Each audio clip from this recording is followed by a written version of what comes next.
Hello friends, आज आप लोग के लिए बहुत ही महत्वपूर्ण सीरीज दृष्टि का सार संग्रह लेकर आया हूं, जो आपके एग्जाम के लिए रामबाण साबित होगा। वीडियो को लास्ट तक देखना, क्योंकि मैं इसका फुल्ली डिस्कशन करवाऊंगा। जैसे प्रतियोगिता दर्पण का सार संग्रह होता है, उसी के तर्ज पर दृष्टि का एग्जाम पॉइंटर होता है। और ये प्रतियोगिता दर्पण से ज़्यादा बेटर है, क्योंकि इसका जो क्वेश्चन का लेवल होता है वो प्रतियोगिता दर्पण से ज़्यादा स्टैंडर्ड है। तो इसको आज मैं कवर करूँगा। इसमें ऑल सब्जेक्ट आपको देखने को मिलेगा: इतिहास, भूगोल, राज्य व्यवस्था, इकोनॉमिक्स, विविध, कंप्यूटर, खेलकूद इत्यादि। तो पहला सेक्शन हम इसको कवर करेंगे, भारतीय इतिहास। पहला क्वेश्चन है, वे लिपियां जिसका प्रयोग पाकिस्तान और अफगानिस्तान से प्राप्त अशोक के शिलालेखों में हुआ है। तो देखिए, पाकिस्तान में हुआ है खरोष्टी लिपि और अफगानिस्तान में हुआ अरमाइक लिपि। तो अशोक जो होता है, देखिए, वो मौर्य वंश का शासक होता है। ठीक है, मौर्य वंश का स्थापना कैसे होता है? तो आपको चाणक्य, विष्णुगुप्त, कौटिल्य, ठीक है, के मदद से ये आपका नंद वंश के अंतिम शासक घनानंद को गिरा गिरा के मारता है चंद्रगुप्त मौर्य, और इस तरह से मौर्य वंश का स्थापना हो जाता है। देखिए, यहाँ से दो क्वेश्चन बनता है कि घनानंद के समय में सिकंदर आया था। ठीक है, सिकंदर आक्रमण किया था, बहुत बार पूछा है रेलवे एसएससी। और चंद्रगुप्त मौर्य के समय में कौन था? तो सेल्यूकस निकेटर था। ठीक है, तो पहला शासक तो हुआ चंद्रगुप्त मौर्य। दूसरा शासक जो आपका होता है वो बिंदुसार होता है। ठीक है, ज़्यादा योगदान नहीं है। तीसरा शासक होता है अशोक। ठीक है, तो अशोक के बारे में फोकस करूंगा, और पहला वीडियो में मैं पूरा बताया हूं, तो आप पहला सार संग्रह देख लेना प्रतियोगिता दर्पण में। अभी हम फोकस करेंगे अशोक पे। तो देखिए, अशोक के बारे में ये जानकारी है। अशोक, ठीक है, तो अशोक का जो नाम है, उपनाम है, वो है देवनाम प्रिय। बहुत बार एग्जाम में पूछा गया क्वेश्चन। ठीक है, तो ये आप लोग याद रखना। अच्छा, अब शिलालेख का बात आया, तो आपको शिलालेख के बारे में जानकारी देता हूँ। शिलालेख का जो अध्ययन किया जाता है एपिग्राफी में किया जाता है, ये तो पता ही होगा सबको। अच्छा, भारत में जो शिलालेख का प्रचलन जो हुआ था, भारत में जो शिलालेख का प्रचलन हुआ है, वो अशोक के इस टाइम पे हुआ है। तो ये याद रखना, एग्जाम में बहुत बार पूछा है। ठीक है, और इससे क्वेश्चन ये बनता है कि शिलालेख सबसे पहले अशोक का जो शिलालेख कौन पढ़ा था? 1837 इसमें जेम्स प्रिंसेप पढ़ा था। ठीक है, जेम्स प्रिंसेप। तो ये आपको ये याद रखना है। अच्छा, अशोक का जो शिलालेख है वो टोटल 13 शिलालेख है। ठीक है, तो आपको 13 शिलालेख में मैं एक दो शिलालेख बता दूंगा, क्योंकि पहला वीडियो में मैं बताया हूँ, और धीरे धीरे मैं ऐसे सबको कवर करूंगा। तो एक है 12वां शिलालेख, ये एग्जाम में पूछा है। 12वां शिलालेख में बताया है कि धार्मिक सहिष्णुता की नीति का उल्लेख किया है। नीति का उल्लेख, ये पूछा हुआ क्वेश्चन है दरोगा और बीपीएससी में। ठीक है, और एक क्वेश्चन और इससे पूछा जाता है कि अशोक के दीर्घ स्तंभों की संख्या कितना है? अशोक का दीर्घ स्तंभ, तो दीर्घ स्तंभ टोटल कितना था? 7 गो था। अच्छा, ये तो आपका हो गया खरोष्टी लिपि और अरमाइक लिपि। लेकिन मूल जो था ना, एग्जाम में अगर पूछता है कि कौन सा भाषा था, तो मूल भाषा आपको याद रखना। मूल भाषा किस भाषा में लिपि शिलालेख है, तो आपको ये लगाना है, प्राकृत। ये ज़्यादा इंपॉर्टेंट है। बाद में ये छोटा छोटा अलग अलग जगह का अलग अलग लिपि का इस्तेमाल किया था, लेकिन मुख्य जो था वो प्राकृत था। चलिए आगे बढ़ते हैं। वह इतिहासकार जिसने हड़प्पा और मोहनजोदड़ो को एक विस्तृत साम्राज्य की जुड़वा राजधानी कहा है। देखिए, पिग्गट महाराज को बोला गया था जुड़वा राजधानी, इसने ही बोला था। देखिए, अशोक, ये हड़प्पा से क्वेश्चन देखिए क्या पूछता है एग्जाम में कि R37 कब्रिस्तान का जिक्र है, तो ये एग्जाम में आता है। हड़प्पा हो गया, तो मोहनजोदड़ो भी देख लेते हैं। यहाँ भी 2 क्वेश्चन बनता है। ठीक है, मोहनजोदड़ो से मिलता है विशाल अन्नागार। और यहाँ एक चीज़ और करती है कि नृत्य करती हुई नारी की मूर्ति, ये एग्जाम में पूछता है। ठीक है, नृत्य करती हुई नारी की मूर्ति। ठीक है, तो ये याद रखना। ऋग्वेद में उल्लेखित हुआ देवता जिसके स्तुति में सबसे ज़्यादा छंद प्रयोग किया गया है, तो ये छंद किया गया प्रयोग इंद्र के लिए। कुषाण वंश के संस्थापक, देखिए, कुषाण वंश का जो संस्थापक होता है वो कुजुल कार्डिफेस होता है, लेकिन इतना से काम नहीं चलेगा। देखिए, कुषाण वंश का जो शासक होता है, महान शासक, ठीक है, वो होता है आपको कनिष्क। और इसने ही शक संवत 78 BC में चलाया था। ये याद रखना, बहुत बार इसको पूछा है रेलवे एसएससी। अब शक संवत देखिए लिया है, तो विक्रम संवत भी देख लो। विक्रम संवत जिसको 58 BC, ये भी याद रखना। ठीक है, अच्छा, ये तो हो गया। अच्छा, इसका राजधानी एग्जाम में पूछता है। राजधानी जो होता है, कनिष्क ने अपना राजधानी, पहला राजधानी पुरुषपुर था, ये याद रखना, पुरुषपुर, और दूसरा राजधानी मथुरा को बनाता है। ठीक है, तो ये इंपॉर्टेंट है। अच्छा, एक क्वेश्चन और इससे पूछ सकता है, जब कुषाण वंश दिव्य कि इसका अंतिम शासक भी पूछ सकता है एग्जाम में, तो वो भी इंपॉर्टेंट है, उसको भी आपको याद रखना है। तो वासुदेव जो होता है ना, अंतिम शासक होता है।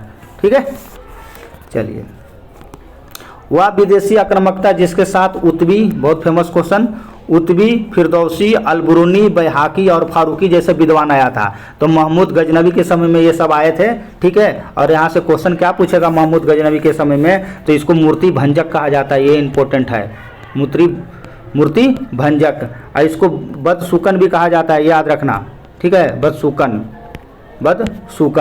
इसके समय में कोई युद्ध हुआ तो आप सबको पता होगा 1025 ईस्वी वाला। 1025 ईस्वी में भैया सोमनाथ को लूटा था और बहुत धन कमाया था, ठीक है। तो इससे क्वेश्चन पूछा जाता है। अगला, ऋग्वेद, यजुर्वेद तथा सामवेद को संयुक्त रूप से क्या कहा गया है? देखिए तीनों वेद को संयुक्त रूप से त्रयी कहा गया है या वेद त्रयी गया है। देखिए चारों वेद को हम निपटा लेते हैं। देखो वेदों की संख्या भैया 4 है, ठीक है। आपको ऋग्वेद दे ले है, एक सेकंड, देखिए आपका ऋग्वेद है, यजुर्वेद है, सामवेद है और एक और यहाँ ऐड कर दो अथर्ववेद। देखो चारों को मैं आज निपटा देता हूँ। वेदों की संख्या 4 है, ठीक है। अच्छा, ऋग्वेद जो है आपका सबसे प्राचीन वेद है, ये आपको पता होना चाहिए। और दूसरा जो यजुर्वेद है वो गद और पद वाला वेद है, गद प्लस पद वाला वेद है। और सामवेद वाला है, ठीक है, अनारकली डिस्को चली, संगीत से संबंधित है, ठीक है। तो ये याद रखना। अब चौथा जो होता है अथर्ववेद, लड़की लोग को बड़ी नज़र लगता है, तो नज़र उतारने के लिए जादू टोना, तो आपको याद रखना कि जादू टोना कर देता है, ठीक है। तो जादू टोना किससे संबंधित है? तो अथर्ववेद से है, ठीक है। तो आगे बढ़ें। अच्छा, बौद्ध संघ को सर्वप्रथम शामिल होने वाली स्त्री, तो आपको महाप्रजापति गौतमी सबसे पहले शामिल हुई थी। सम्राट हर्ष ने अपनी राजधानी थानेश्वर से स्थानांतरित करके कहाँ किया था? तो कन्नौज किया था। कुछ क्वेश्चन छूटा नहीं ना भाई? नहीं, ठीक है। अच्छा, वह विद्वान जिसने तारीख मुबारक शाही की रचना की, बीपीएससी का फेवरेट क्वेश्चन, ये एग्जाम में बहुत पूछता है। तारीख मुबारक शाही की रचना कौन किया था? तो याहिया बिन अहमद सरहिंदी। चंद्रगुप्त मौर्य ने सेल्यूकस निकेतर को हराया था 325 में। तो बताए थे कि उसके चंद्रगुप्त के समय में सेल्यूकस निकेटर होता है, इसको गिरा के मारता है, लेकिन सेल्यूकस निकेटर दिमाग लगा लेता है, तेज होता है, अपना बहन के शादी किससे करवाता है? चंद्रगुप्त मौर्य से करवाता है, उसको दहेज में हाथी उथी मिलता है। चलो लंबा हो जाएगा वीडियो। पानीपत का द्वितीय युद्ध 1556 ईस्वी में लड़ा गया था, तो अकबर और हेमू के बीच में लड़ा गया था। शिवाजी के समय में अष्टप्रधान था, तो सर नौबात क्या मतलब होता है? तो सेनापति होता है। सूफी संतों के निवास स्थल को क्या कहा गया है? तो खानकाह कहा गया है। ब्रिटिश शासन के दौरान कृषि और जनसंख्या पर बोझ बढ़ा, जिसका प्रमुख कारण क्या था? तो हस्तशिल्प उद्योगों का पतन। अच्छा, ये क्वेश्चन देखिए बहुत बार एग्जाम में पूछा है, ठीक है। फार्मिंग पद्धति की शुरुआत किसके समय में हुआ था? तो वारेन हेस्टिंग के समय में हुआ था। देखिए वारेन हेस्टिंग के समय में 1-2 घटना हुआ है जो आपको याद रखना चाहिए। पिंडारियों का दमन, गिरा के मारा था पिंडारियों लोग को, ठीक है।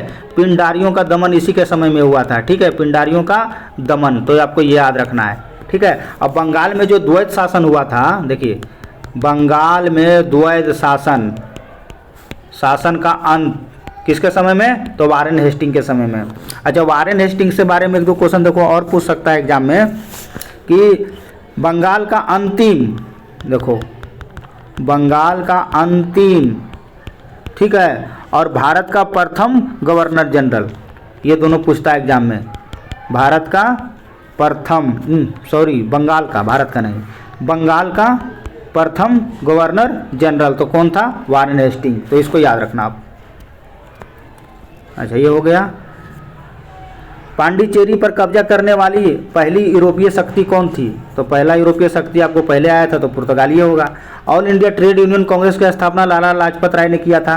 तिलक एवं एनी बेसेंट द्वारा बनाई गई होम रूल में एक में कब मिलाया गया था? देखिए इंपॉर्टेंट क्वेश्चन है, ठीक है। एक में मिलाया गया था 1918 ईस्वी में, अलग अलग बनाया था।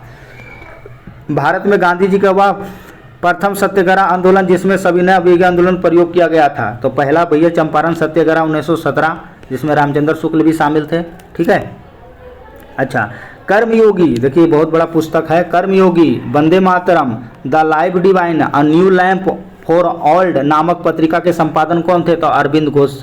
इसको याद रखना, बहुत बार पूछा है एग्जाम में, ठीक है। किस मुगल बादशाह के द्वारा राजा राम मोहन राय को राजा की संज्ञा दिया गया था? देखिए अकबर द्वितीय के जो दिए थे उसको राजा की संज्ञा दिया था। देखिए इसके समय में राजा राम मोहन राय को देखो क्या क्या बोला जाता है? तो भारत का पैगंबर बोला जाता है, ठीक है, और अब भारत का अग्रदूत भी इसको बोला जाता है, ठीक है। अच्छा, इससे जुड़ा हुआ देखो 3-4 वो चीज़ है ब्रह्म समाज की स्थापना 1828 ईस्वी में करता है, ये इंपॉर्टेंट है। और एक और होता है आत्मीय सभा। आत्मीय सभा का स्थापना कब होता है? 1815 में होता है। और एक और होता है वेदांत कॉलेज की भी स्थापना करता है जी, वेदांत कॉलेज। ये तीनों याद रखना। वेदांत कॉलेज का स्थापना 1825 ईस्वी में। तो ये सब याद रखना, एग्जाम में यहाँ से क्वेश्चन बनता है हमेशा। अच्छा, अगला क्वेश्चन है कि अनुशीलन समिति नामक क्रांतिकारी संस्था के संस्थापक कौन थे? तो प्रथम कुमार मिश्र और वारिंद कुमार घोष और जतीन्द्रनाथ बनर्जी, ये एग्जाम में आता है। पब्लिक सेफ्टी बिल तथा ट्रेड डिस्ट्रिक्ट बिल के विरोध में भगत सिंह को तथा बटुकेश्वर दत्त को कब फांसी दिया, कब बम फेंका था? तो ये लेजिस्लेटिव असेंबली में बम कब फेंका था? तो 8 अप्रैल 1829 ईस्वी को। ठीक है, तो ये आपको याद रखना है। अगला क्वेश्चन है कि इंडिपेंडेंस ऑफ इंडिया लीग का गठन 1828 ईस्वी में कौन किया था? तो जवाहरलाल नेहरू किया था और सुभाष चंद्र बोस किया था। अगला टॉपिक है कला एवं संस्कृति। इसमें जो इंपॉर्टेंट है मैं वही बताऊंगा, सारा देखने की जरूरत आपको नहीं है। ठीक है, चलिए आगे बढ़िए। ये देखो, ये एग्जाम में ये पूछता है कि भारत में प्रसिद्ध बौद्ध स्थल तपो मठ कहाँ है? एग्जाम में पूछा हुआ क्वेश्चन है। तो ये हिमाचल प्रदेश में है। और ओणम त्यौहार कहाँ मनाया जाता है? तो आपको पता है केरला में मनाया जाता है, लेकिन इसको दक्षिण भारत का त्यौहार जिसको ओणम संबंधित है तो राजा महाबली से संबंधित है। तो ये आपको याद रखना है कि ओणम कहाँ है? तो ओणम केरला में। ठीक है, तो ये आपको पता होना चाहिए। ओणम अगर देख लिया है, ओणम अगर ओणम केरला है, देखो ओणम अगर केरला है, ठीक है, ऐसे याद रखना। तो पोंगल तमिलनाडु है, दोनों पूछता है एग्जाम में जी, पोंगल तमिलनाडु है। ठीक है, अगला इधर हो गया, यहाँ से क्वेश्चन नहीं पूछेगा। हाँ, ये देखो एग्जाम में बहुत बार आया है। मुगल काल में मीर सैयद अली एवं अब्दुल समद का संबंध के तो बहुत बड़ा चित्रकारी था। ठीक है, यहाँ से क्वेश्चन बनता है। एक क्वेश्चन देखो, ये भी पूछ सकता है कि बंगाल स्कूल ऑफ आर्ट का नामक चित्रकला के आधुनिक शैली स्थापना करने का श्रेय किसको? तो रविंद्रनाथ टैगोर का है। आगे आइए, देखिए यहाँ से क्वेश्चन एग्जाम में आता है, बहुत बार पूछा भी है इसको। मुगल चित्रकला का स्वर्ण युग किसके समय में कहा जाता है? तो जहांगीर के समय में स्वर्णयुग। और गुप्त काल को भी स्वर्णिम काल कहा गया है, तो आपको पता होगा, दोनों जोड़ के पढ़ो। गुप्त काल को स्वर्ण काल कहा जाता है। ठीक है, तो ये दोनों एग्जाम में बनता है क्वेश्चन।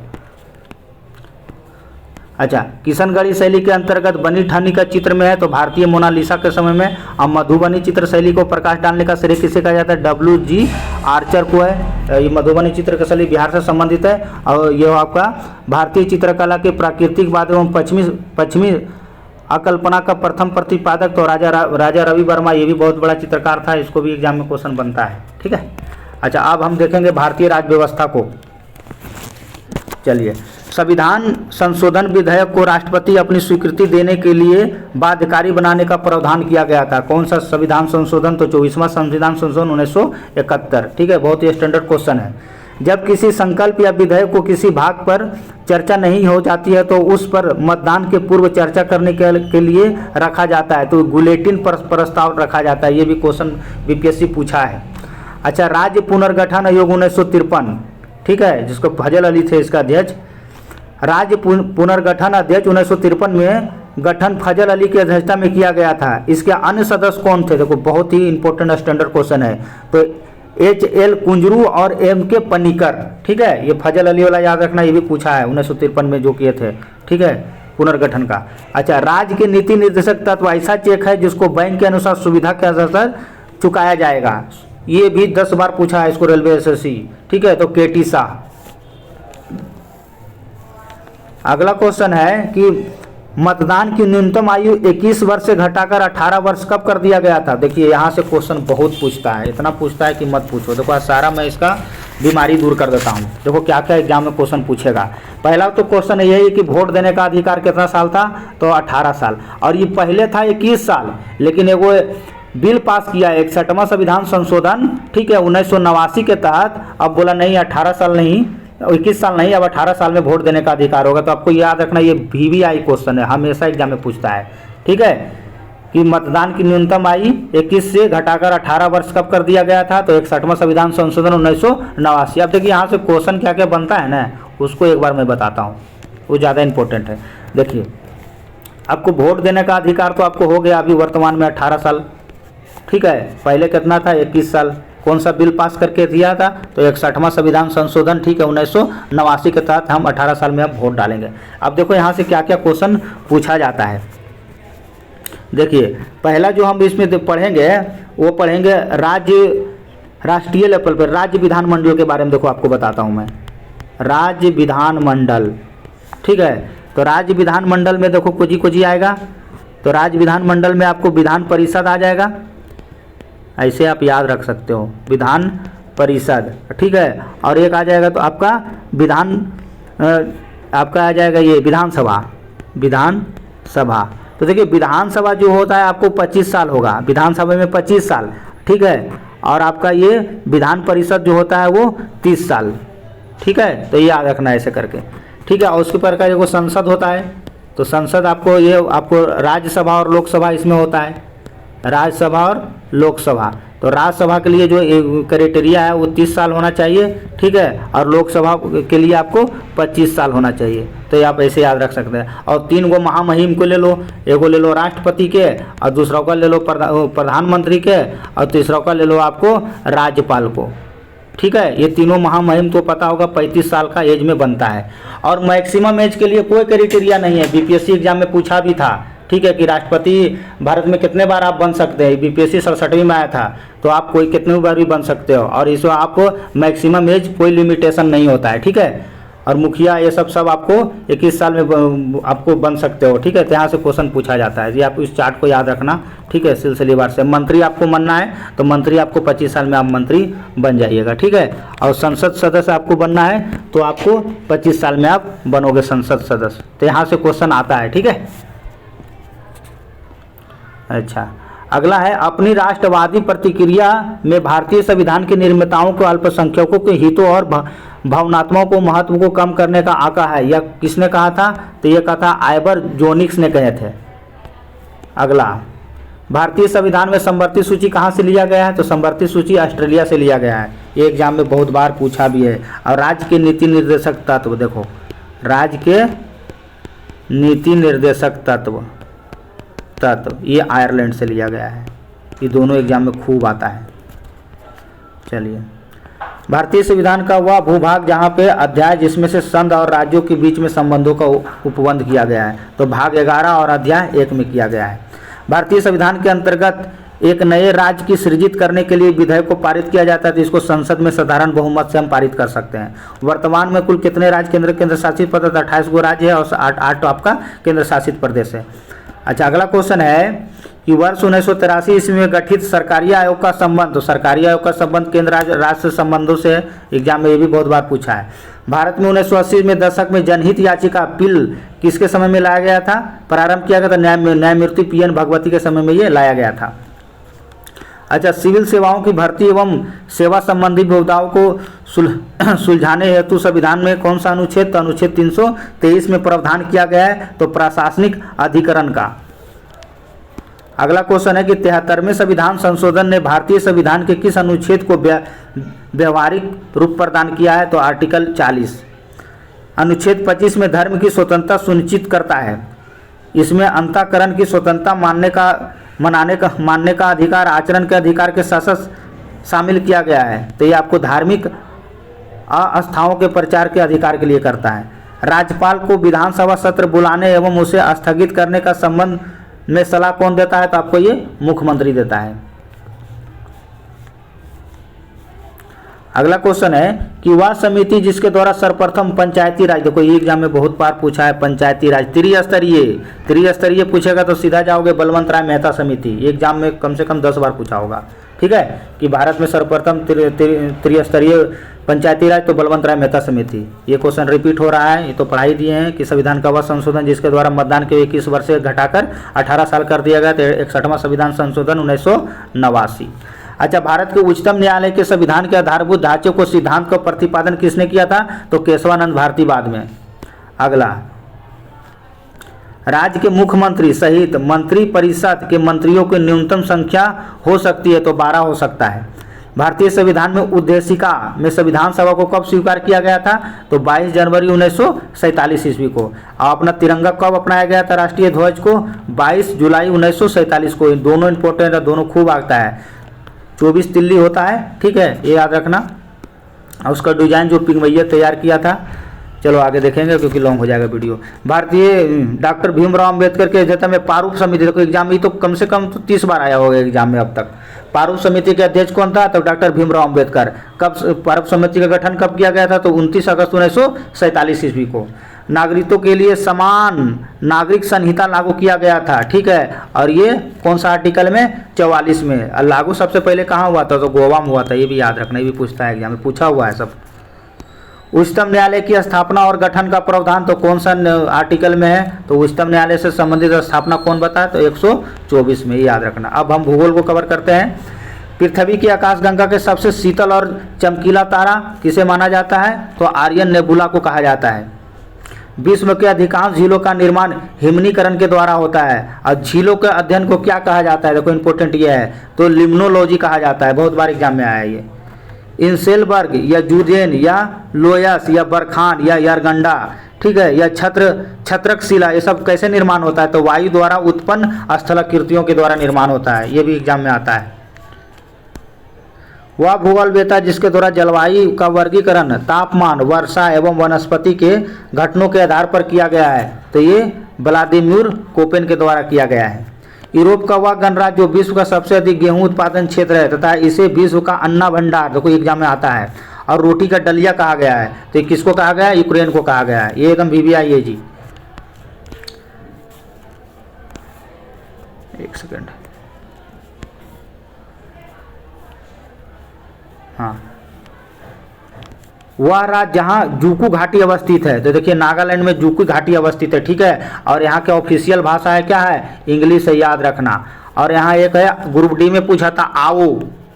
आओ कहाँ का भाषा है? तो आओ ये नागालैंड का भाषा है। ये ग्रुप डी में पूछा हुआ है 2000, अभी जो हाल फिलहाल एग्जाम हुआ है, ठीक है, तो ये देख लेना, बेंगलोर बोर्ड में पूछा है। वह राज्य हो गया। अंडमान एवं निकोबार द्वीप समूह का सर्वोच्च शिखर, ठीक है, पलियान शिखर, देखो ये बहुत कम बुक में मिलता है। ये पलियान शिखर या सैडल पीक, सैडल पीक तो जानते थे लेकिन पलियान शिखर नहीं जानते थे। ये उत्तरी अंडमान में स्थित है, याद रखना। भारत में ग्रीष्मकालीन मानसून के प्रवाह की सामान्य दिशा है, तो दक्षिणी पश्चिमी मानसून और उत्तर पूर्व। अच्छा, वे राज्य सरदार सरोवर परियोजना, देखो सरदार सरोवर परियोजना से 3-4 राज्य लाभान्वित होता है, ठीक है, गुजरात भी होता है, महाराष्ट्र भी होता है, मध्य प्रदेश भी होता है और राजस्थान भी होता है। गोल क्रांति का संबंध किससे है? तो आलू उत्पादन से है, ठीक है। एक और पूछता है मीठा क्रांति, देखो मीठा क्रांति एग्जाम में पूछता है, ठीक है, तो ये आपको उससे क्या, उसको शहद उत्पादन से है, याद रखना इसको। वह भूकंपीय पेटी जहां विश्व के लगभग 63% भूकंप आते हैं, ठीक है, आते हैं, तथा इसे अग्निवलय की संज्ञा दिया गया है। तो अग्निवलय किसे कहा जाता है? तो परिप्रशांत पेटी को। लैपीज, घोलरंध्र, स्टेलेक्टाइट, स्टेलोग्रामाइट जैसे स्थलाकृतियों का परिणाम क्या होता है? तो भूमिगत जल के द्वारा अपवर्तन और निक्षेपण हो जाता है। अच्छा, अगला क्वेश्चन है कि पृथ्वी के अंदर की परतों तथा धरातल पर मैग्मा के शीतलीकरण से निर्मित चट्टानों को क्या कहा जाता है? तो वैसे चट्टान को आग्नेय चट्टान बोला जाता है।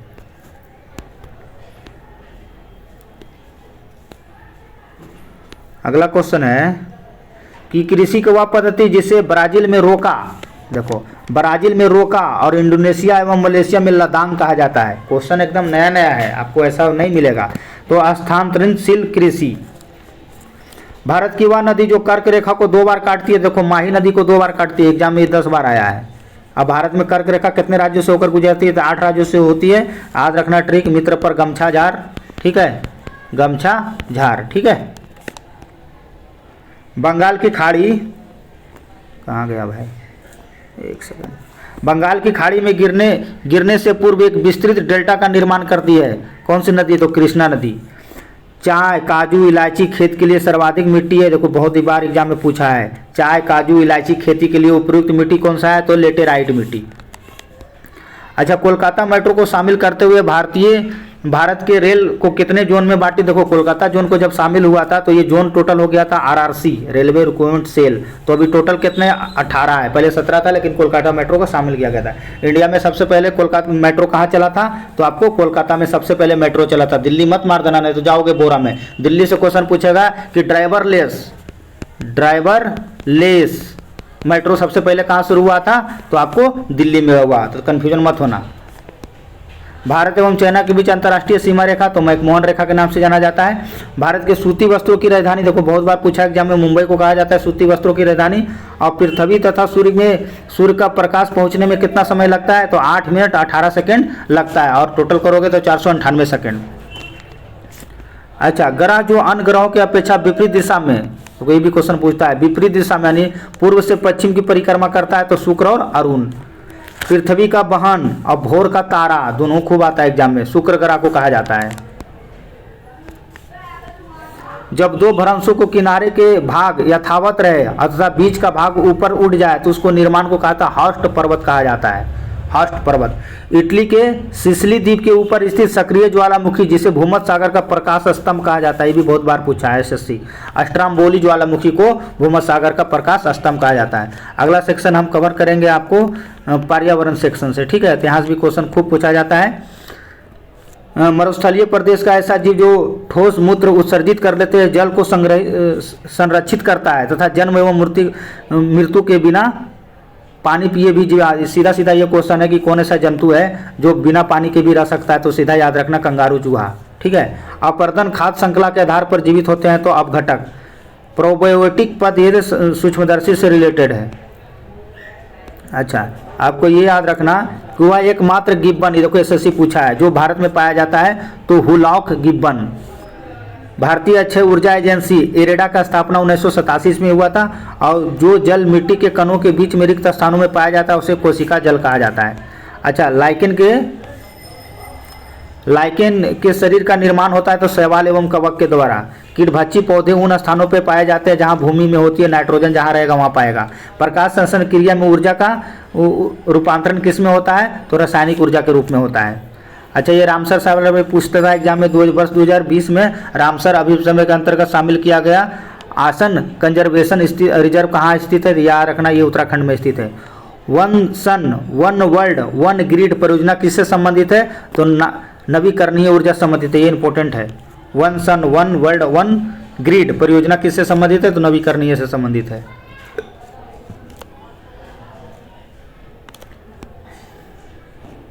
अगला क्वेश्चन, सप्ताह मंडल में पाई जाने वाली गैसीय परत जो पराबैंगनी किरणों को अवशोषित करता है, तो ओजोन, इसको O3 बोला जाता है। ये एग्जाम में बहुत बार पूछता है, इसको याद रखना, ठीक है। वैसे भारतीय उत्पाद जो पर्यावरण के प्रति मैत्री पूर्वक होते हैं उसे दिया जाता है, हाँ, इको मार्क लगाया जाता है। इको मार्क पर्यावरण से, हॉल मार्क मत समझ जाना, हॉल मार्क जो होता है वो सोना चांदी पे लगाया जाता है, तो दोनों में कन्फ्यूजन मत होना। रामसर कनेक्शन का संबंध संरक्षण से, तो तालाब से है। आर्द्र भूमियों के संरक्षण के लिए रामसर सम्मेलन कब हुआ था, तो 1971 ईस्वी में। देखो एग्जाम में पूछा है एसएससी इसको। एकमात्र ऐसा पिरामिड जो हमेशा सीधा होता है, तो ऊर्जा पिरामिड हमेशा आपको सीधा होता है। चलिए अब इकोनॉमिक्स को कवर करते हैं। स्वतंत्र भारत की प्रथम औद्योगिक क्रांति, ठीक है, ये भी एग्जाम में रहना। सबसे पहले औद्योगिक क्रांति कहाँ हुआ था, तो इंग्लैंड में हुआ था। ये भी पूछता नहीं, वर्ल्ड हिस्ट्री में पढ़ना है। तो अर्थव्यवस्था लागू करने का सुझाव दिया गया था, आधारित था तो हेराल्ड डोमर मॉडल पर आधारित था। कम आय वाले उपभोक्ता अपनी आय का अधिक भाग भोजन पर व्यय करता है, यह अवधारणा संबंधित है, तो एंजल के नियम पर आधारित है, एकदम इम्पोर्टेंट है। किसी परिसंपत्ति को एक विशेष मूल्य पर बेचना और पुनः वैसी दूसरी परिसंपत्ति को कम मूल्य पर खरीद लेना, ये दोनों क्रिया को हम ट्रेंडिंग डाउन कहा जाता है, एकदम इम्पोर्टेंट है, इकोनॉमिक्स को पूछता है। अच्छा, ऐसी पूंजी जो वस्तुओं को क्रय विक्रय में लगी होती है तथा उसका वास्तविक उत्पादन प्रक्रिया में कोई योगदान नहीं होता, तो उसे क्या कहेंगे हम, मर्चेंट कैपिटल पूंजी। आएगा एग्जाम में, सीधा छोड़ोगे, इसलिए पढ़ लेना इसको ज़्यादा इकोनॉमिक्स को। भुगतान संतुलन के संदर्भ में व्यापार संतुलन अदृश्यों की संतुलन से चालू खाता बनता है। भुगतान संतुलन में निहित होते हैं, तो दृश्य व्यापार और अदृश्य व्यापार ऋण होता है। अच्छा, ये 12वीं पंचवर्षीय योजना, ठीक है, क्या इसका मुख्य फोकस क्या था, तो इसमें तीव्र अधिक समावेशी एवं धरातलीय विकास, मतलब विकास पे ज़्यादा फोकस किया गया था। भारत सरकार द्वारा समन्वित बाल विकास परियोजना कब हुआ था, तो 1975 में। उस वायु वर्ग के लोग जो प्रधानमंत्री सुरक्षा बीमा योजना को लाभान्वित होते हैं, तो 18 से 70 वर्ष के आयु के लोग।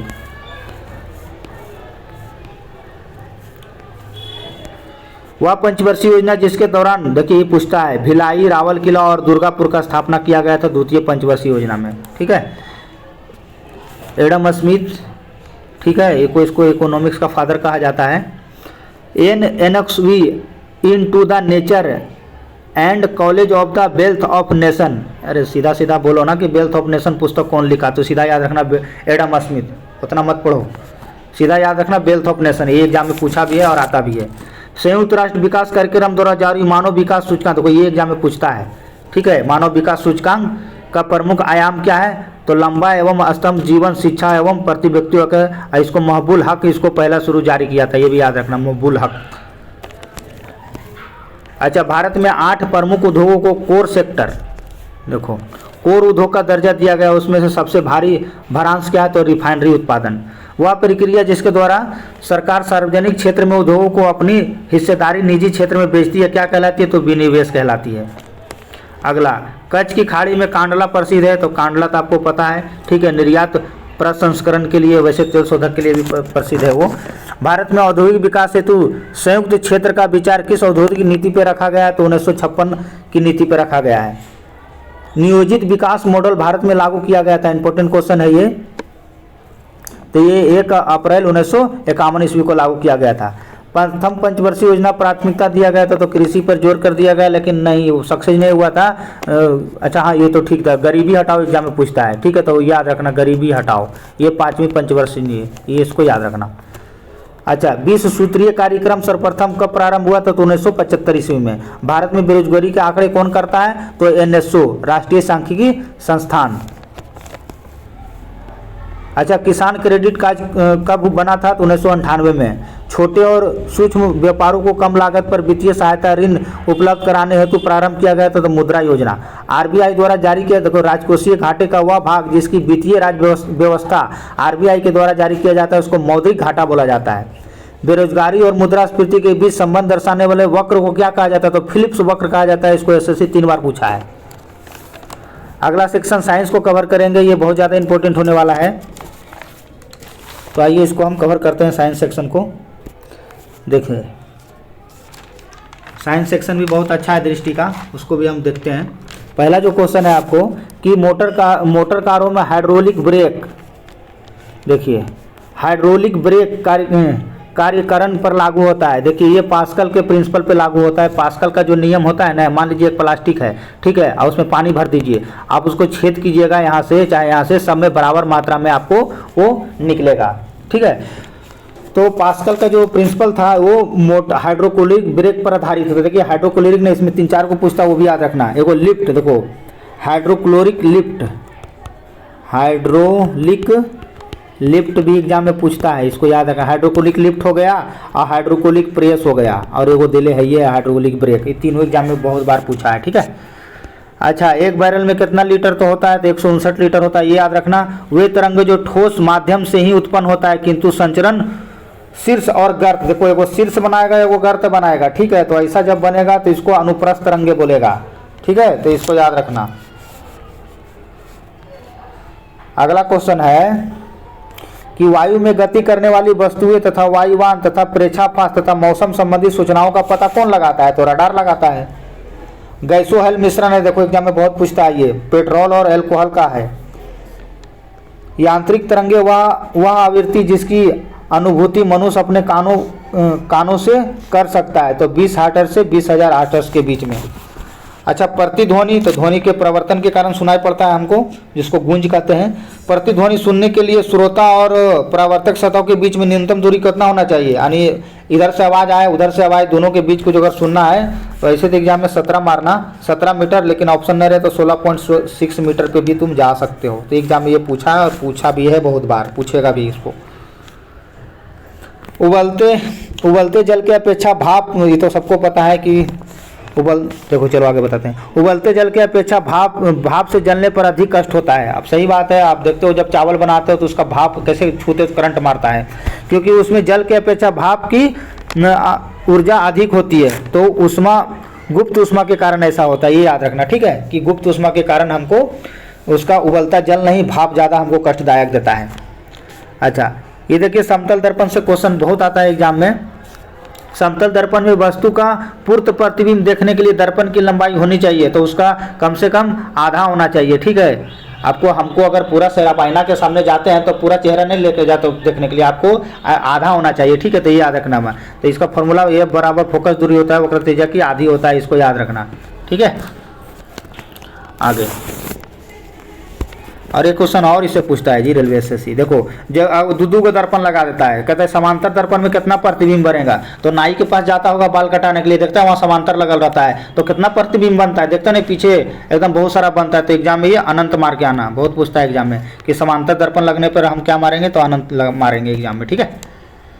अच्छा, आयोडीन और कपूर गर्म करने पर ठोस को सीधे गैस में इसका क्या करें, सीधे ठोस से गैस बन जाना, तो ये तो ऊर्ध्वापातन के कारण होता है, बहुत बार इसको पूछा है। सैद्धांतिक रूप से किसी वस्तु का -273.15 डिग्री सेंटीग्रेड कम हो तो उसको संभव नहीं माना जाता है, तो केल्विन पर हम क्या दर्शाएंगे, तो परम शून्य ताप, सीधा इतना मत दिमाग लगाओ, परम शून्य ताप याद रखना कि -273.15 डिग्री सेंटीग्रेड को कहा जाता है। ऐसा मिश्रित जो एक निश्चित अनुपात में अवयवों को एक के दूसरे से मिलाने से निर्मित बनता है, तो भैया एक दूसरे को मिलाएगा उसको समांगी मिश्रण कहलाएगा, ठीक है, उसको समांगी मिश्रण कहा जाता है।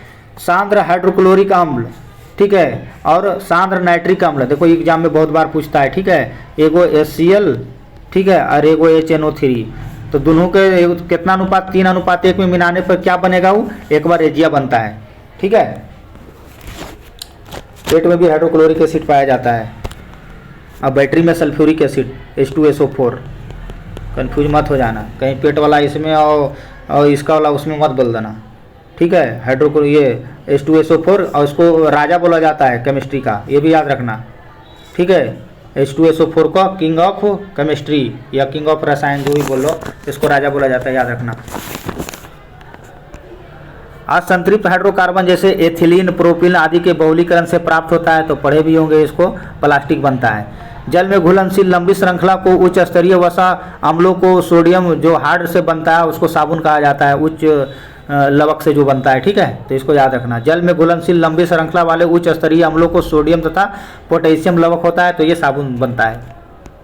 गोताखोर, देखो भाई ये समुद्र में गोताखोर वाला एग्जाम में बहुत आता है। गोताखोर की सांस लेने संबंधी क्रिया को उपयोग की जाने वाली गैस है, तो ऑक्सीजन और हीलियम, दोनों पूछता है, ऑक्सीजन और हीलियम, ठीक है, तो याद रखना गोताखोर के लिए। देखो भैया भोपाल त्रस्ती कांड, ये तो बड़का कांड हुआ था जी, एग्जामों में इसको खूब पूछता है, ठीक है, एसएससी 5 बार पूछा है इसको। ये 23 दिसंबर को हुआ है, 23 दिसंबर 1984, ठीक है। इसमें बेचारा बहुत तेल रिसाव हो गया था, आग लग गया था, कौन था इसमें, मिथाइल आइसोसाइनेट, तो एग्जाम में बहुत बार पूछा है। भोपाल गैस त्रासदी, जिस गैस का रिसाव हुआ था तो कौन गैस था, तो मिथाइल आइसोसाइनेट, और कब हुआ था, तो 23 दिसंबर 1984। अच्छा एक बात यहाँ से ही बताते हैं, हम लोग घर में जो LPG इस्तेमाल करते हैं, देखो एग्जाम में ये भी पूछता है, उसमें कौन गंध होता है जिसके कारण गैस होता है, जो गंध के जैसा स्मेल आता है, तो मिथाइल मार्केप्टन, ये भी एग्जाम में बहुत पूछता है, मिथाइल मार्केप्टन, तो ये दोनों याद रखना। कोशिका का पावर हाउस, इसको तो भैया इतना पूछा है कि मत पूछो। कोशिका का पावर हाउस किसे कहा जाता है, तो माइटोकॉन्ड्रिया का, माइटोकॉन्ड्रिया का खोज कौन किया था, तो बेंडा, ठीक है। अच्छा खट्टा स्वाद के लिए कोशिकाएं जिह्वा के किस भाग में होती है, देखो तीनों को जान लो, नहीं तो जाओगे बोरा में। देखो जीभ वाला, मान लो ये जीभ है, ये जीभ है, ठीक है, ये आगे वाला भाग है, ये बीचे वाला भाग है, ये पीछे वाला भाग है। तो आगे वाला जो भाग होगा ना, आगे वाला से हमेशा मीठा लगता है, खाते हैं कोई चीज़ तो अग्रभाग मीठा के लिए होता है, ठीक है। अच्छा अब कड़वा जो रहेगा क्वेश्चन भी है, तो खट्टे स्वाद के लिए कुछ जीवा का प्रयोग करते हैं, तो खट्टा जो होता है, तो कोई सेकंड बीच वाला खट्टा होता है, सेकंड वाला खट्टा, बीच वाला भाग, ठीक है। और लास्ट में जो बच जाएगा पीछे वाला भाग वो होता है कड़वा, तो यहाँ से एग्जाम में क्वेश्चन पूछता है, आप ऐसे याद रख सकते हो, अपना जीभ पे करके देख लेना, पहला जो आगे का जीभ रहेगा उससे मीठा लगेगा, और ठीक है, और जो साइड में रहेगा वो आपको खट्टा लगेगा, एकदम जो लास्ट में रहेगा वो कड़वा रहेगा, तो एग्जाम में यहाँ से क्वेश्चन पूछता है। मानव जठर रस में प्रोटीन के पाचन के लिए उत्तरदायी तो अनुकूलन परिवेश होता है, तो अम्लीय होता है। मानव शरीर में पाई जाने वाली सबसे बड़ी कोशिका, तो शुतुरमुर्ग वाला अंडाणु। अच्छा यहाँ कुछ और क्वेश्चन है, मानव शरीर में पाई जाने वाली सबसे बड़ी कोशिका है, तो अंडाणु ओवम को कहा जाता है, जो निकलता है। चलिए टमाटर में लाल रंग किसके कारण होता है, तो लाइकोपिन के कारण होता है। मानव शरीर का वह आंतरिक भाग जिसके पाचन क्रिया नहीं होती है, लेकिन इसका कार्य कुछ जल, खनिज और औषधि के अवशोषण के लिए किया जाता है, तो ये बड़ी याद। अच्छा, प्रोकैरियोटिक कोशिकाओं में शोषण का प्रमुख कार्य कौन करता है, तो मिसोसोम करता है। मानव शरीर में एकमात्र धमनी जो अशुद्ध रक्त बहाता है, तो फुसफुस धमनी। अगला सेक्शन को देखते हैं हम लोग, एक सेकेंड। अगला है साइंस एंड टेक्नोलॉजी। यहाँ से भी देखिए क्वेश्चन बहुत बनता है, जो इम्पोर्टेंट होगा मैं वही बताऊंगा। पहला क्वेश्चन है, राष्ट्रीय सूचना विज्ञान केंद्र ब्लॉकचेन तकनीक उत्कृष्ट केंद्र कहाँ स्थापित किया है, तो बेंगलोर में। देखो बेंगलोर में 3-4 चीज़ है। एक तो होता है यहाँ पे क्या, इसको साइलेंट वैली बोला जाता है, साइलेंट वैली या इलेक्ट्रॉनिक सिटी, इलेक्ट्रॉनिक सिटी, ये भी एग्जाम में पूछा है, ठीक है, तो दोनों याद रखना। और केंद्रीय विज्ञान संस्थान कहाँ है, विज्ञान संस्थान, तो ये भी आपको कहाँ है, बेंगलोर में। 3-4 पॉइंट है, इसको याद रख लेना। अगला क्वेश्चन, ये देखिए एग्जाम में पूछा हुआ क्वेश्चन है, आधुनिक रोबोटिक्स के पितामह किसे कहा जाता है, तो जोसेफ एंजेल बर्गर को कहा जाता है। अच्छा, भारतीय मिसाइल मैन तो आपको पता ही होगा, बताने की जरूरत नहीं, APJ अब्दुल कलाम। अच्छा, झूठ पकड़ने वाली मशीन, देखो इसको ग्रुप डी बहुत बार पूछा है, पॉलीग्राफ, ठीक है। रीचिंग जीरो फोरम संबंधित है, तो ये मलेरिया उत्पन्न से संबंधित है।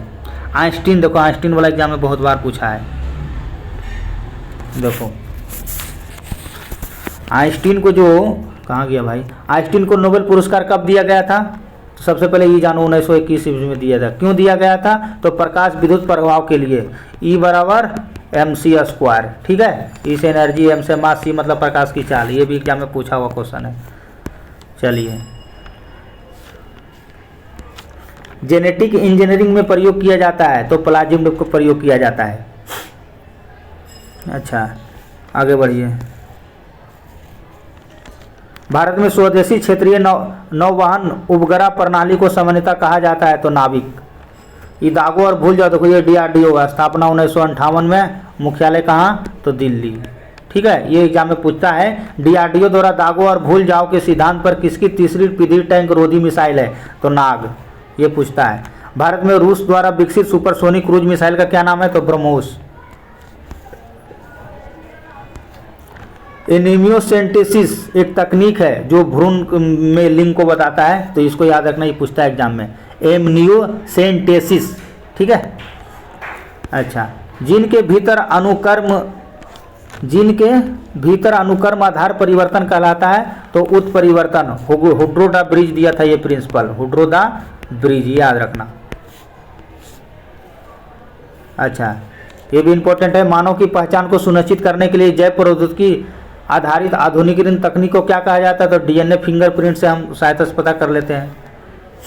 तेजस को कब शामिल किया गया, तेजस लड़ाकू विमान को वायु सैनिक में बड़े बेड़े में शामिल किया गया था 2016 ईस्वी में। देखिए उत्तर प्रदेश में अवस्थित परमाणु है, तो नरोरा आपको उत्तर प्रदेश में है। और 1956 में प्रारंभ देश में पहला परमाणु अनुसंधान रिएक्टर का क्या नाम था, तो अप्सरा। ये सब पूछता है एग्जाम में। अगला हम कंप्यूटर को देखेंगे, जो अभी SSC CGL के लिए इंपॉर्टेंट है, जो भी SSC की एग्जाम होगा उसमें डाल दिया जा रहा है, ठीक है। एक विस्तृत या बड़े बड़े क्षेत्रों पर हम किसका इस्तेमाल करते हैं, तो WAN का यूज करते हैं, ठीक है। तो आपको वाइड एरिया नेटवर्क इसका फुल फॉर्म होता है, इसको हम बड़े लेवल पे इस्तेमाल करते हैं, ठीक है। छोटे लेवल पे हम लाइन लगाते हैं नेटवर्किंग के लिए। Graphical user interface GUI load होने एवं कंप्यूटर बूट होने के बाद पहला प्रोग्राम चलता है प्रमाणीकरण का, ठीक है। अच्छा, एक्सेल में वर्कशीट और चार्ट को MTML डॉक्यूमेंट पर प्रयोग किया जाता है, तो LAW, ठीक है। अच्छा, CPU के लिए सामान्यतः गणित कौन कैलकुलेटर, उसको कैलकुलेटर का काम कौन करता है, तो ALU अरिथमेटिक लॉजिक यूनिट, ठीक है। किसी ऑब्जेक्ट या टेक्स्ट को मूव करते समय माउस बटन के नीचे होल्ड करने को क्या कहा जाता है, तो ड्रैगिंग कहा जाता है। ये एग्जाम में देखो पूछता है, 1024 किलोबाइट बराबर क्या होता है, तो 1 मेगाबाइट होता है। UPS का फुल फॉर्म, तो देखिए एग्जाम में ये बहुत बार आता है, ठीक है, अनप्रेडिक्टेबल पावर सप्लाई। हेलो, हम लोग DMR से बहुत काम करते हैं इस पर। वह भाषा जिसमें कंप्यूटर बिना ट्रांसलेशन प्रोग्राम में समझाता है क्या कहलाती है, मशीनी भाषा। अनुदेशों एवं सेट जो कंप्यूटर को क्या कहता है या प्रोग्राम को बताता है। सूचना प्रौद्योगिकी की वह शब्दावली जिसे उपयोगकर्ता के ईमेल का ज्ञात करने के लिए प्रयोग में लाया जाता है तो फिंगर। ये देखिए एग्जाम में आता है कॉम्पैक्ट डिस्क वाला।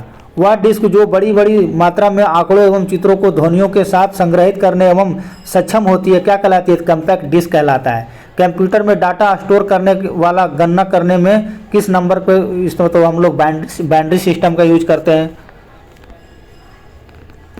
वह कंप्यूटर प्रोग्राम जो एक प्रोग्रामिंग अनुदेशों को मशीनी भाषा में ट्रांसलेट करता है तो कौन करता है? इंटरप्रेटर। ठीक है। कंप्यूटर प्रोग्राम का वह सेट जो कंप्यूटर हार्डवेयर को नियंत्रित करता है तथा प्रोग्राम और प्रयोक्ता के साथ साथ इंटरफेस के रूप में प्रयोग करता है तो वो आपको ऑपरेटिंग सिस्टम ऐसा करेगा। कंप्यूटर व इंटरनेट जैसी डिजिटल सेवाओं को प्रयोग करने वाले तथा इससे वंचित लोगों के बीच में अंतर कहलाता है तो डिजिटल डिवाइड कहलाता है। सुपर कंप्यूटर का, ये देखो एग्जाम में बहुत बार पूछा है, सुपर कंप्यूटर का जन्मदाता किसे कहा जाता है? तो सेमर क्रेक को कहा जाता है। अच्छा, कंप्यूटर सिस्टम में किसी शब्द की लंबाई हम किस में नापते हैं? तो बिट में नापते हैं। एक ही डाटा को कई जगह सेवा प्रदान करना क्या कहलाता है? तो डाटा रिडेंडेंसी कहलाता है। अगला,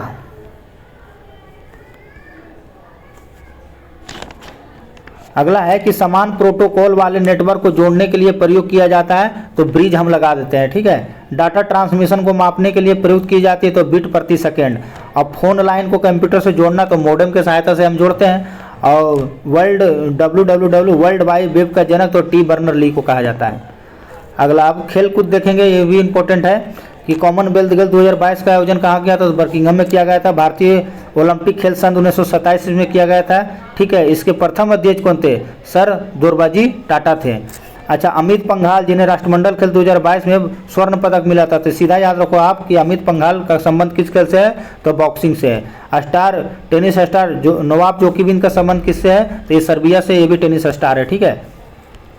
अच्छा, वह देश जिसने पहली बार आयोजित वर्ल्ड टेस्ट चैंपियनशिप का खिताब, हाँ ये देखो ये भी बहुत इंपॉर्टेंट है, 2021 में हुआ था ये, न्यूजीलैंड हम लोग को हरा दिया था। ठीक है। तो ये वर्ल्ड टेस्ट चैंपियनशिप पहली बार कौन जीता है? तो न्यूजीलैंड जीता है। हम लोग हार गए थे, भारत हार गया था। हॉकी का पहला विश्व कप 1971 में आयोजित किया गया था तो बार्सिलोना में। वह देश जहाँ वॉलीबॉल का खेल का जन्मदाता कौन है? तो संयुक्त राज्य अमेरिका है। देखो, पेनाल्टी किक का संबंध किससे है? तो फुटबॉल खेल से है। और शतरंज के खेल में कितने बोर्ड होते हैं? देखो ये भी एग्जाम में पूछा हुआ क्वेश्चन है। ठीक है। तो ये 24 बोर्ड होते हैं, आपको याद रखना। ठीक है। कितने वर्ग होते हैं शतरंज के खेल के बोर्ड में? कितने वर्ग होते हैं? तो 64 होते हैं। ये एग्जाम में पूछा हुआ है रेलवे का। बटरफ्लाई शब्द का संबंध किससे है? तो तैराकी से। ये भी एग्जाम में बहुत बार क्वेश्चन आया हुआ है। देखो इससे एक और पूछेगा कि बेस्ट स्ट्रोक, ये भी क्वेश्चन पूछा हुआ है। ठीक है। तो ये तैराकी से। देखो तैराकी के हीरो कौन है? तो माइकल फेल्प्स तैराकी के सबसे बड़ा खिलाड़ी माइकल फेल्प्स है। ठीक है। तो ये याद रखना।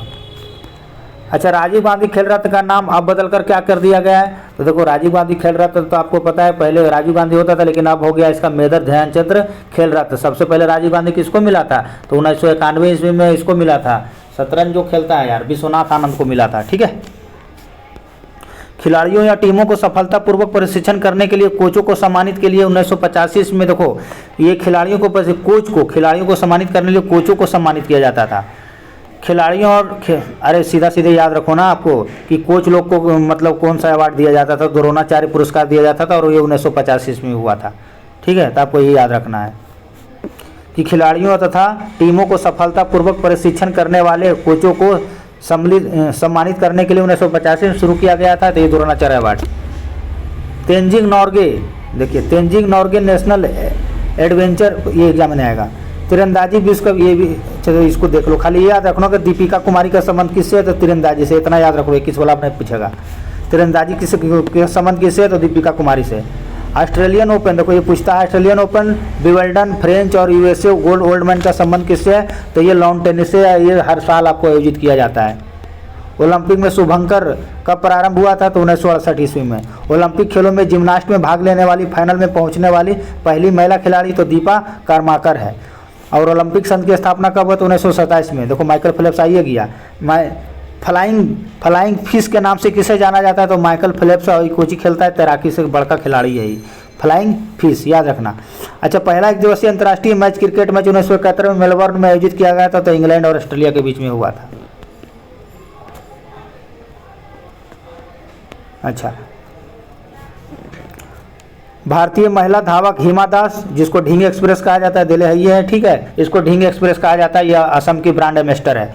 ग्रीन पार्क स्टेडियम कहाँ है, तो कानपुर में। देखो स्टेडियम आया तो मोदी जी को कैसे भूल जाओगे, सब तो अपने नाम करवा लिए हैं। देखो ये सबसे बड़ा स्टेडियम बनाया है, ठीक है, सबसे बड़ा स्टेडियम। ये पहले मोटेरा था, ठीक है, पहले मोटेरा था, तो इसी को नाम बदल के क्या कर दिया गया, नरेंद्र मोदी स्टेडियम। इसको याद रखना, नरेंद्र मोदी स्टेडियम, अभी गुजरात में है, ठीक है। अभी ये पूछ सकता है एग्जाम में कि सबसे बड़ा स्टेडियम, तो ये मोढेरा स्टेडियम जो अहमदाबाद में है, उसका नाम बदल कर अब नरेंद्र मोदी स्टेडियम कहलाएगा। ये इंपॉर्टेंट है। ओलंपिक खेल का आयोजन होता है तो ये प्रत्येक 4 साल पे होता है। IPL 15 के सीजन में विजेता टीम तो गुजरात टाइटंस था। गुजरात टाइटंस के कैप्टन कौन था, तो वो हार्दिक पांड्या। ओलंपिक ध्वज में सृजन का श्रेय किसे है, तो पियरेदा कुर्बटिन को ओलंपिक में शुरू करने का श्रेय जाता है। अब मिसलिनियस को देखते हैं। अच्छा, विश्व बौद्धिक संपदा संगठन की स्थापना 1967 में, इसका मुख्यालय याद रखना स्विट्जरलैंड में है। यूनेस्को के तत्वाधान में सामाजिक विकास का प्रथम विश्व शिखर सम्मेलन कहाँ आयोजित किया था, तो कोपेनहेगन में। हेमा मालिनी का संबंध किसे, तो मोहिनीअट्टम से। अच्छा, रेलवे RPF द्वारा रेलवे परिसरों को रेलगाड़ियों को अधिनिकृत ब्रांड वाली पानी को बोतलों पर बिक्री पर रोक हेतु चलाया गया, तो ऑपरेशन थ्रस्ट चलाया गया है। ड्रेन के माध्यम से सार्वजनिक स्थानों पर कीटनाशक स्प्रे करने हेतु नागरिक उड्डयन मंत्रालय द्वारा तत्वावधान शुरू किया गया, तो गरुड़ पोर्टल। अच्छा, साहित्य का पहला नोबेल पुरस्कार हम बताए कि ये थे 1901 ईस्वी में, तो ये सुलू परदोम को दिया गया है। वह व्यक्ति जो सर्वप्रथम दक्षिणी ध्रुव पर पहुंचा था, तो दक्षिणी ध्रुव पर कौन पहुंचा था, तो रोलांड अमुंडसेन। इसको याद रखना, ही पूछता है एग्जाम में। वह देश जिसकी सीमाएं विश्व के सभी देशों से लगती है, तो चाइना। वह पशु जो विश्व में सबसे ज़्यादा बुद्धिमान होता है, तो चिंपैंजी। और ओपेरा हाउस राष्ट्रीय स्मारक स्थित है, तो सिडनी में है ओपेरा हाउस, ठीक है। दक्षिणी एशियाई सहयोग संघ की स्थापना 1985 ईस्वी में हुआ था। और रमन मैग्सेसे पुरस्कार को क्या कहा जाता है, तो एशिया का नोबेल पुरस्कार कहा जाता है। जीका वायरस का संबंध किससे है, तो ये एडिस मच्छर से है। अच्छा देखो, ये माजुली द्वीप बहुत पूछता है जी। विश्व का सबसे बड़ा ज्ञात नदी द्वीप कौन सा है, तो माजुली द्वीप। और छोटा भी माजुली नदी पर है, ठीक है, नाम याद नहीं आ रहा है। वह मुगल बादशाह जो बीना वादक के लिए प्रसिद्ध है। देखो हाँ, बीना बड़ी बजाता था, ये औरंगजेब बड़ी बदमाश था। इसके समय में सबसे बड़ा हिंदू सेना था, ठीक है। मूर्ति सबसे ज़्यादा इसी के टाइम में टूटा भी था, बना भी था। ज्ञानपीठ पुरस्कार प्राप्त करने वाले प्रथम महिला तो आशापूर्णा देवी को दिया गया था। वह देश जिसे लैंड ऑफ थंडर बोल्ट कहा जाता है, देखो भूटान को एग्जाम में बहुत बार पूछा है SSC। वन अनुसंधान केंद्र कहाँ स्थित है, देहरादून। लेकिन अगर घुमा दिया क्वेश्चन, तो अगर पूछ दिया वन प्रबंधन संस्थान, देखो वन प्रबंधन संस्थान, तो गोवा देहरादून मत मार देना, नहीं जाओगे बोरा में, भोपाल मारना, भोपाल। यहाँ 2 क्वेश्चन है जोड़ के बता दिए हैं। वन अनुसंधान संस्थान कहाँ है, तो देहरादून में। लेकिन पूछ दिया वन प्रबंधन संस्थान केंद्र, तो भोपाल। एगो शुष्क भी पूछ देगा कि केंद्रीय शुष्क अनुसंधान केंद्र, तो याद रखना ये राजस्थान है, ठीक है, जोधपुर, ठीक है। चलिए आगे, ये हो गया भारतीय खगोल। देखिए, भारतीय खगोल भौतिकी संस्थान, तो ये बेंगलोर में है। अब मैन ऑफ डेस्टिनी किसे कहा गया, नेपोलियन बोनापार्ट को। अब मिस यूनिवर्स जीतने वाली प्रथम भारतीय महिला, तो सुष्मिता सेन को। यहाँ से क्वेश्चन और बनता है जी। अब मिस वर्ल्ड पूछता, पहला मिस वर्ल्ड कौन बनी थी, तो भारत के, तो रीता फारिया, याद रखें, ये एग्जाम में बहुत बार पूछा है, रीता फारिया, ठीक है। ये एग्जाम में रेलवे से बहुत बार पूछा है इसको। साहित्य अकादमी पुरस्कार जीतने वाली प्रथम महिला, तो ये अमृता प्रीतम को मिला था पहला। अब पृथ्वी का देखो मानचित्र बनाने वाला, एग्जाम में बहुत बार अनेक्जीमेंडर, ठीक है, कि पृथ्वी का मानचित्र बनाने वाला प्रथम व्यक्ति था अनेक्जीमेंडर। और दोनों ध्रुवों पर पहुंचने वाला प्रथम व्यक्ति तो रॉबर्ट स्वान। और पवित्र भूमि तो आपको पता है जेरूसलम को कहा गया है। तो इस तरह मैंने पूरा ये दृष्टि पब्लिकेशन का सार संग्रह को कवर किया हूँ, ठीक है। आप एक बार इसको रिवीजन कर लेना, आगामी एग्जाम के लिए बहुत ही फायदेमंद होगा, ठीक है। 2-4 दिन के बाद आपको दिसंबर को भी मैं अपडेट कर दूंगा, और प्रतियोगिता दर्पण का सार संग्रह भी और इसका भी। तब तक आप इसको रिवीजन कीजिए, अगला वीडियो 2-4 दिन में आ जाएगा। धन्यवाद।